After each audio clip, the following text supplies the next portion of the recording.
అందరికీ నమస్తే. బుల్డోజర్ న్యాయం పైన సుప్రీంకోర్టులో విచారణ జరిగింది.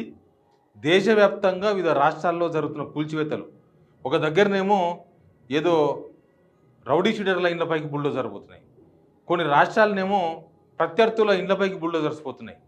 మన రాష్ట్రంలో అయితే కబ్జాలు చేసినని, ఎఫ్టీఎల్లో ఉన్నాయని, లేకపోతే బఫర్ జోన్లో ఉన్న చెరువులకు అని చెప్పి వాళ్ళ ఇంటి మీదకి ప్రైవేట్ వ్యక్తులపైకి బుల్డోజర్స్ పోతున్నాయి.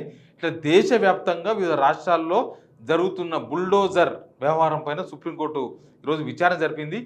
దేశమందరికీ ఒకే మార్గదర్శకాలు ఇవ్వబోతున్నామని సుప్రీంకోర్టు ప్రకటించింది.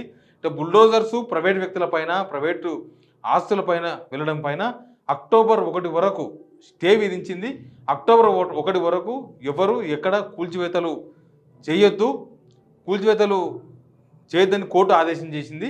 దానికి కొన్ని ప్రభుత్వాలు అక్టోబర్ 1 వరకు ఆగాలంటే కష్టం, ఇది ఇబ్బంది అవుతుంది అంటే ఇబ్బందులు ఏం లేవు, కొంపలేం మునగవు, అక్టోబర్ 1 వరకు ఖచ్చితంగా ఆగాల్సిందే అని సుప్రీంకోర్టు స్పష్టం చేసింది.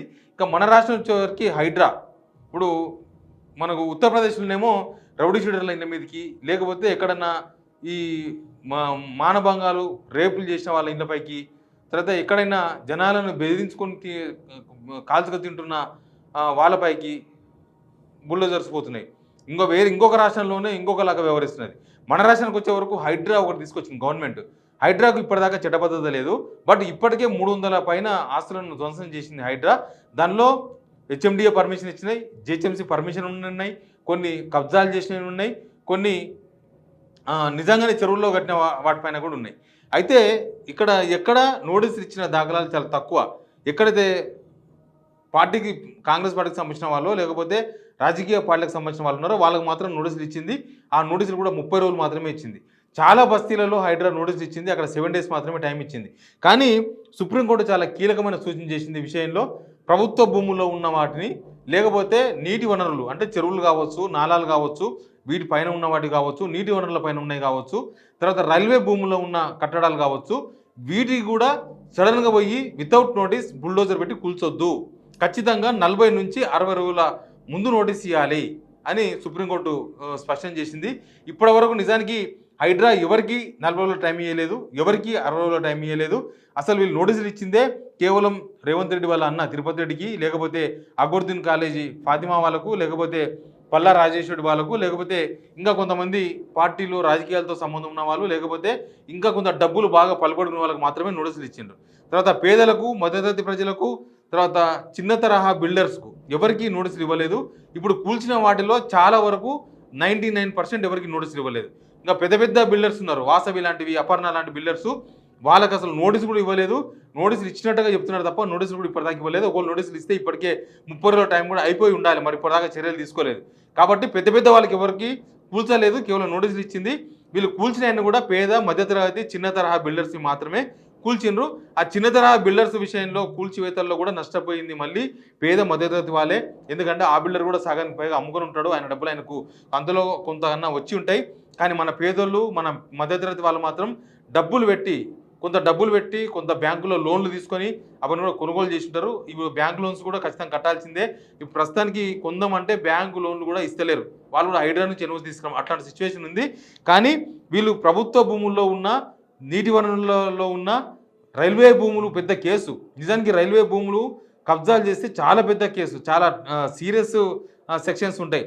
అట్లాంటి విషయంలో కూడా మీరు నోటీసులు ఇవ్వాల్సిందే. 40 లేదా 60 రోజులు, అంటే 40 రోజులు అంటే నెలన్నర, 60 అంటే 2 నెలలు ఖచ్చితంగా నోటీస్ ఇవ్వాలని చెప్పింది. ఇప్పుడు హైడ్రా కూడా ఇప్పుడు గణపతి నిమజ్జనం అని చెప్పి ఈ వారం ఆపినరు. గణపతి నిమజ్జనం కనుక లేకపోతే ఈ శనివారం, ఈ ఆదివారం ఖచ్చితంగా కూల్చివేతలు ఉండేది. ఎక్కడ కూలుస్తారో ముందే చెప్పకుండా కూలుస్తున్నారు. ఎందుకు అంటే ఓపెన్గా మాట్లాడుతున్నారు, మీరు కోర్టుకు పోతారు, హైకోర్టుకు పోతారు, స్టే తీసుకొస్తారు కాబట్టి నోటీసులు ఇస్తలేమని చెప్పి. పెద్ద వాళ్ళకి నోటీసులు ఇస్తలేమో వాళ్ళు కోర్టుకు పోయి స్టేలు తీసుకొచ్చుకోవచ్చు. కానీ చిన్న వాళ్ళు, పేదలు, మధ్యతరగతి వాళ్ళకి మాత్రం నోటీసులు ఇస్తే వీళ్ళు కోర్టుకు పోతారు కాబట్టి మేము అంటే వాళ్ళ హక్కులను కాలం రాస్తుంది ప్రభుత్వం. ఎవరికి నోటీసులు ఇవ్వకుండా కూల్చేస్తున్నారంటే వాళ్ళ హక్కులకు భంగం కలుగుతున్నది. రాజ్యాంగంలో అందరికి ఒకటే హక్కులు, ఆదానికైనా అదే హక్కు, అంబానికైనా అదే హక్కు. ఇక్కడ మన దగ్గర రోడ్ సైడ్ బెగ్గింగ్ చేసుకునే వాళ్ళు కూడా సేమ్ హక్కు భారత రాజ్యాంగం ప్రసాదించింది. బట్ ఇక్కడ మాత్రం పెద్దవాళ్ళకు ఒక న్యాయం, పేదలకు ఒక న్యాయం జరుగుతుంది హైడ్రా విషయంలో.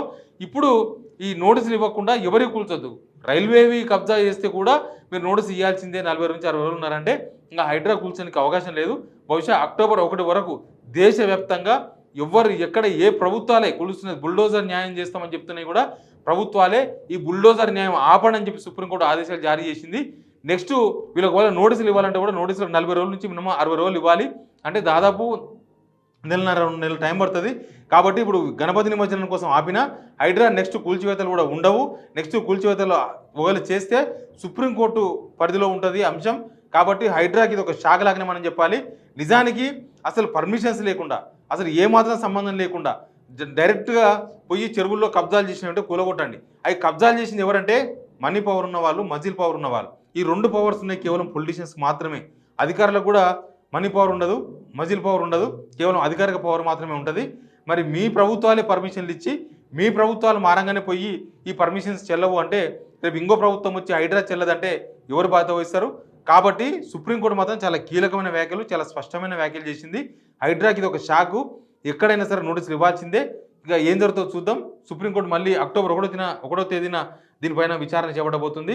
అన్ని రాష్ట్రాలకు కూడా సేమ్ మార్గదర్శకాలు, తెలంగాణ ఒకటే కాదు అన్ని రాష్ట్రాల్లో జరుగుతున్న బుల్డోజర్ పాలన, బుల్డోజర్ కూల్చడాలపైన సుప్రీంకోర్టు స్పందించింది. Please subscribe signal TV.